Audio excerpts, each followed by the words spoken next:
Morning मित्रांनो, स्वागत आहे तुमच्या सर्वांचं एका नवीन व्हिडिओमध्ये.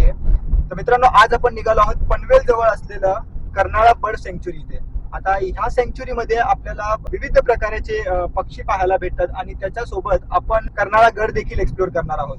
7 वाजल्यापासून आम्ही निघालोय आणि आता आपण आहोत JNPT हायवेला. आता जर तुम्हाला कर्नाळा बर्ड सँक्च्युरी इथे यायचं असेल ना मित्रांनो, तर तुम्ही स्वतःच्या गाडीने येऊ शकता किंवा तुम्ही पनवेल रेल्वे स्टेशनवर उतरून एसटी ने देखील येऊ शकता. वन डे ट्रिप प्लॅन करणारे किंवा जे बिगिनर ट्रेकर्स आहेत, जे फर्स्ट टाइम ट्रेक करत असेल तर त्यांच्यासाठी वन डे ट्रिप आणि त्या श्रेणीमधला ट्रेक असणारा कर्नाळा गड आहे. वीकडेज मध्ये आम्ही निघालो, त्यामुळे आम्हाला गर्दी आज कमी भेटेल. ह्या व्हिडिओमध्ये कर्नाळा बर्ड सँक्च्युरी आणि कर्नाळा गड बद्दल सगळी माहिती तुम्हाला या व्हिडिओमध्ये भेटेल. तर व्हिडिओला शेवटपर्यंत पहा मित्रांनो.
तर मित्रांनो, आता आपण कर्नाळा बर्ड सँक्च्युरीच्या गेटच्या आतमध्ये आलो आहोत आणि गेटवरती पोहोचल्यानंतर आपल्याला एंट्री तिकीट काढावी लागते.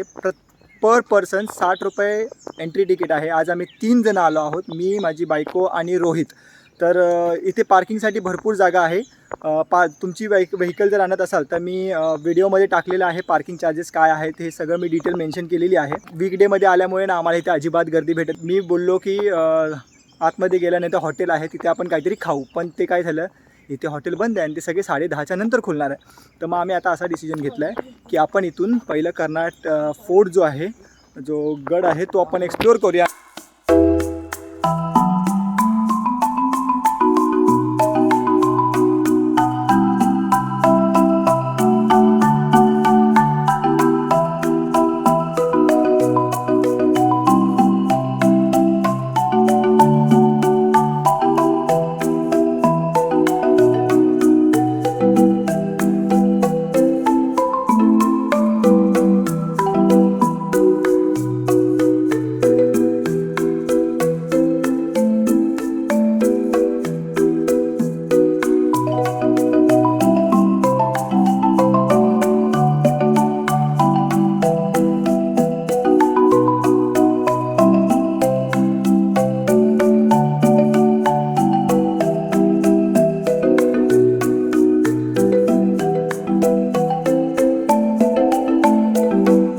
मित्रांनो, आता आपण पक्षी पाहिल्याच्या नंतर आपण निघालो. म्हणजे असं थोडंसं पुढे आल्याच्या नंतर आपल्याला लेफ्ट साईडला असा बोट दिसेल कर्नाळा किल्ल्याकडे जाण्याकरिता. तो रस्ता पकडत आपण पुढे आलो आहोत. आता आपण आपल्या कर्नाळा गडाकडे जायला सुरुवात केलेली आहे. आपण नाश्ता काहीच केलेला नाही आहे आणि बिना नाश्ता करता काही न खाता आपण निघालो आहोत. ते तसं माझी बायको म्हणत होती की कुठेतरी थांबून आपण काहीतरी खाऊन घेऊया, पण मीच म्हटलं की आपण आतमध्ये गेल्याच्या नंतर तिथे हॉटेल आहे तर तिथे खाऊया. पण आता वीकडे असल्यामुळे प्रॉब्लेम हे झाला की मला माहिती नव्हतं सकाळी 10:30च्या नंतर हॉटेल खुलतं इथे आतमध्ये. तर तुम्ही ही चूक करू नका. वीकडेमध्ये येत असाल तर सकाळी नाश्ता करूनच या किंवा सोबतीला काहीतरी घेऊन या. आता इकडून जात असताना थोडीशी पायरी जी आहे ते एकदम खडतर आहे. लोले, कैसा लग रहा है बिना कुछ खाए पिए? चल जाता है. भूख नहीं लगा? सच्ची बता, नहीं लगा? येते ये क्या ढूंढ रही है? अरे बर्ड होता तिथे, तो बघ. खेळण्यावाला बायनॉक्युलर घेऊन बघते. आता मला काय माहिती.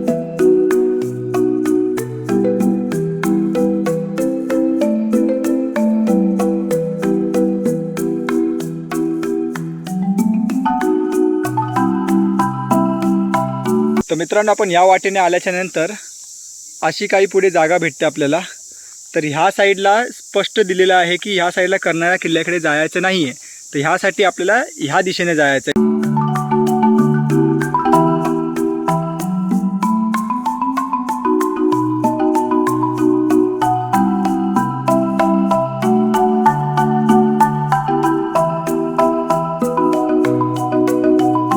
मित्रांनो आपण आता ट्रेक करत करत पुढे आल्याच्या नंतर एक पॅसेज असा येतो जिथे पूर्ण जंगल आहे. हे पाहू शकता तुम्ही माझ्या पाठी की पूर्णपणे जंगल आहे. आणि इथे जंगलामध्ये फिरत असताना आपल्याला फक्त एक गोष्टीची काळजी घ्यायची की आपल्याला फक्त खाली बघूनच चालायचं नाही, तर चारही बाजूला आपलं लक्ष असणं गरजेचं आहे.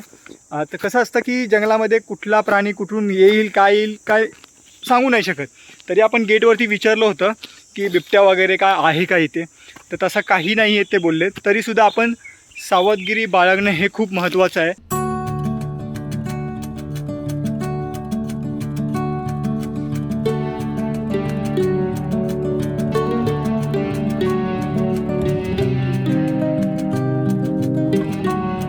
कर्नाळगड देवगिरीचे यादव आणि तुगलक शासक यांच्या अंतर्गत किल्ला सुमारे 1400 पूर्वी बांधला गेला आहे. हा किल्ला नंतर गुजरात सल्तनतच्या अधिपत्याखाली आला, परंतु 1540 मध्ये अहमदनगरच्या निजामशाहने त्याचा ताबा घेतला. गुजरातच्या सुलतानांनी नंतर ते जिंकण्यासाठी वसई येथील पोर्तुगीजांच्या कमांडिंग ऑफिसर डॉम फ्रान्सिस्को याला मदतीची विनंती केली. त्याने आपल्या 500 सैनिकांचा कर्नाळा किल्ला जिंकण्याचा आदेश दिला आणि त्यांनी हा किल्ला जिंकला. त्यानंतर या किल्ल्यावरती गुजरात सल्तनतचा प्रभारी राहिला होता. छत्रपती शिवाजी महाराजांनी 1670 मध्ये कर्नाळा किल्ला हा मोगलांकडून जिंकला. 1680 मध्ये त्यांच्या मृत्यूनंतर ते औरंगजेबने ताब्यात घेतले. यानंतर काही काळ मुघलांचा या किल्ल्यावरती वावर होता. कर्नल प्रोत्रने किल्ला जिंकून 1818 मध्ये तेथे ब्रिटिश ईस्ट इंडिया कंपनीचे राज्य स्थापन करेपर्यंत हे किल्लेदार गॅरिसन कमांडर अनंतरावाच्या अधिपत्याखाली राहिले. स्वातंत्र्य सैनिक वासुदेव बळवंत फडके यांचे आजोबा या किल्ल्याचे किल्लेदार होते. पूर्वी बोरघाटाद्वारे होणाऱ्या वाहतुकीवर लक्ष ठेवण्यासाठी या किल्ल्याचा वापर होत असे.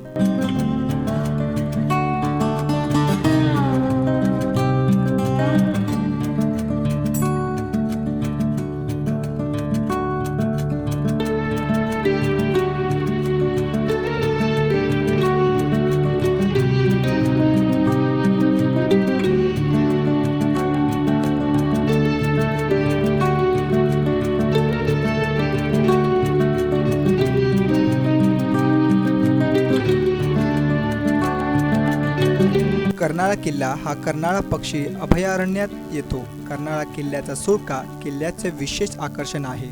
हा सुळका अंगठ्यासारखा दिसतो. किल्ल्याची तटबंदी ढासळलेल्या अवस्थेत आहे. किल्ल्यावर प्रवेश केल्यावर एक मोठा वाडा लागतो, परंतु सध्या तो सुस्थितीत नाही. कर्नाळा किल्ल्यावर कर्नाई देवीचे मंदिर, तटबंदी, जुने बांधकाम व थंड पाण्याचे टाक्या आहेत.